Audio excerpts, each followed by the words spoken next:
वक्रतुंड, विनायक, लंबोदर, गजपति, गणपति और हमारे सबसे प्यारे गनु भैया। तो आज का ये वीडियो मेरे को बताने की भी ज़रूरत नहीं है। It is about Ganesh Chaturthi जो 7 तारीख से हो रही है and it will start on the 7th and go up till the 17th। तो ये जब गणेश चतुर्थी का इतना पावन त्यौहार आ रहा है, आई डिसाइडेड कि I don't want to tell you all the stories which everybody knows. तो मैंने ये डिसाइड किया कि अपने जो प्यारे व्यूअर्स हैं, मेरे इंस्टा की जो प्यारी फैमिली है, मेरे यूट्यूब की प्यारी फैमिली है, उनको मैं ऐसी स्टोरीज हमारे प्यारे लंबोदर की बताऊं जो उन्होंने शायद कभी सुनी नहीं हो। तो ये चैनल्स को ज़रूर सब्सक्राइब करिएगा और ज़रूर ये बेल आइकॉन दबाइएगा, बिकॉज ये 10 दिनों में ये जो मैं प्लेलिस्ट बना रहा हूँ, हर दिन आपको एक ऐसी स्टोरी बताऊंगा हमारे प्यारे गनु भैया की जो शायद आपने कभी सुनी नहीं हो या तो आपको मालूम नहीं हो।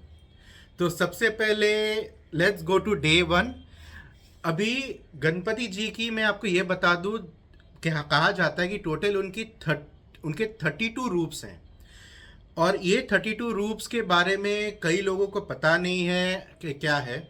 तो सबसे पहले आज हम बात करेंगे गणपति जी के हरिद्रा रूप की।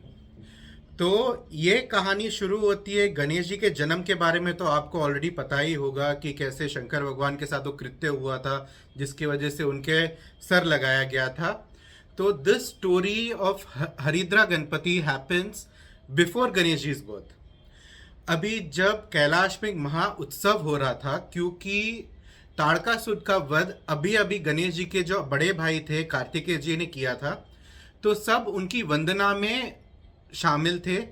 और ये एक बड़ा से उत्सव में महादेव, पार्वती और कार्तिकेय जी तो स्थान पे विराजमान थे ही, बट सारे देवी देवता भी उनके गुणगान गा रहे थे। माता पार्वती भी बड़े अपने लालन पालन के साथ कार्तिकेय जी के ऊपर अपना हाथ फिरा के उनको प्यार करे जा रही थी। और महादेव ने भी कार्तिकेय जी को खुश होकर अपनी गोदी में बैठा के एकदम बोलते ना एक प्राउड फादर की तरह उनका सर सिरा रहे थे और उनको बार बार पीठ थपथपा के बोल रहे थे मेरा पुत्र। ये सब देख के विष्णु भगवान जो उधर उपस्थित थे उनके भी दिल में बड़ी लालसा पैदा हुई कि काश शंकर भगवान भी मुझे अपने पुत्र की तरह अपनी गोद में खिलाएं और मुझे भी प्राउड फील करके अपने पुत्र की तरह रखें।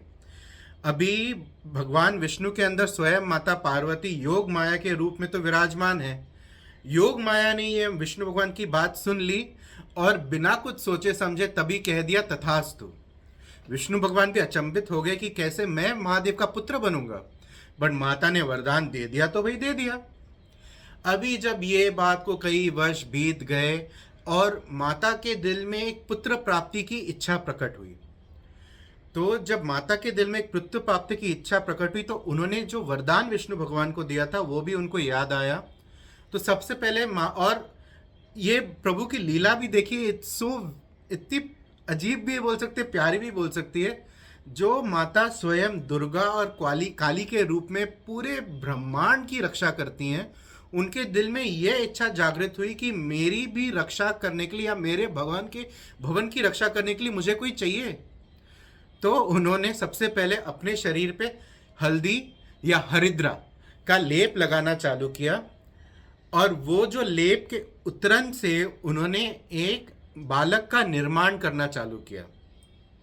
जब उन्होंने ये बालक का निर्माण किया तो उनके दिमाग में श्री हरि विष्णु ही थे और उनका बाल स्वरूप था। तो उस रूप में उन्होंने एक बालक का निर्माण किया और तभी उन्होंने विष्णु भगवान का आह्वान किया। जब विष्णु भगवान वहाँ प्रकट हुए तब माता ने प्रभु श्री हरि का आह्वान किया और प्रभु ने अपने दिव्य तेज को इस बालक और हल्दी की उतरन में स्थापित कर दिया और उसमें अपने दिव्य तेज को प्राण के रूप में स्थापित कर दिया और तभी माता ने इस बालक को नाम दिया विनायक।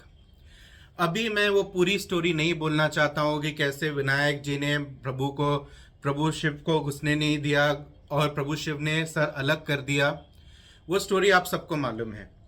तो जब प्रभु शिव ने वो सिर अलग करके एक गण या गज या जो भी आप कहना चाहें, क्योंकि देर आर डिफरेंट स्टोरीज कि वो गणपति हैं, गजपति हैं, ये है, स्थापित किया प्रभु के सर पे। तो जो बालक हुए उनका नाम रखा गया गणेश। अभी ये जो सबसे पहला रूप है लोक कथाओं के अनुसार या हरिद्रा गणपति के कथाओं के अनुसार, ये सबसे पहला जो रूप प्रभु का बना वो 3 नेत्रों वाला और 4 भुजाओं वाला रूप था। क्योंकि वो अभी भी वो हल्दी या हरिद्रा प्रभु पे लगी हुई थी, तो वो बड़े पीताम्बर रूप के बड़े सुंदर प्रभु बने, जिनके ऊपर गज का सिर तो था पर वही हल्दी की अच्छी पीताम्बर चमक उनपे बोलते ना ऊस कर रही थी। ये हरिद्रा रूप जो प्रभु का इतना मनमोहक और इतना प्यारा है कि इसके 3 नेत्र हैं, 4 भुजाएं और एक राजसी सिंहासन पे प्रभु विराजमान रहते हैं।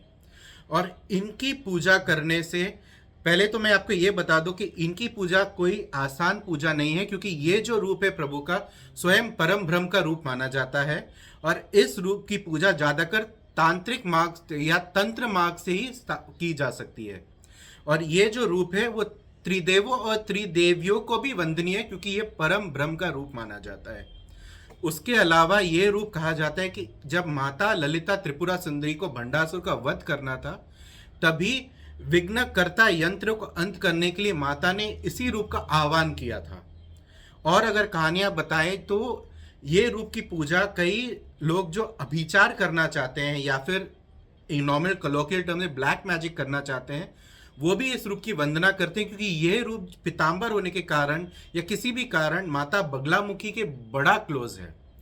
तो पर ये तो मैं बता दूं कि क्योंकि एंड ये रूप जो है प्रभु का इतना खुश रूप है प्रभु का, पर उग्र रूप भी है, तो ये जल्दी वर देने वाला रूप है। तो ये थी कहानी हरिद्रा गणपति की, जो इतना प्यारा रूप है प्रभु का। एंड आई थिंक ये बहुत कम लोग को ये रूप के बारे में मालूम होगा कि this according to story was the first रूप ऑफ गणपति बप्पा। अभी हम कल एक और कहानी जानेंगे कि चलो हमें ये तो मालूम था कि उनका सर कट गया, ये हो गया, पर वो सर गया कहाँ पे, ये हम जानेंगे कल। So stay tuned.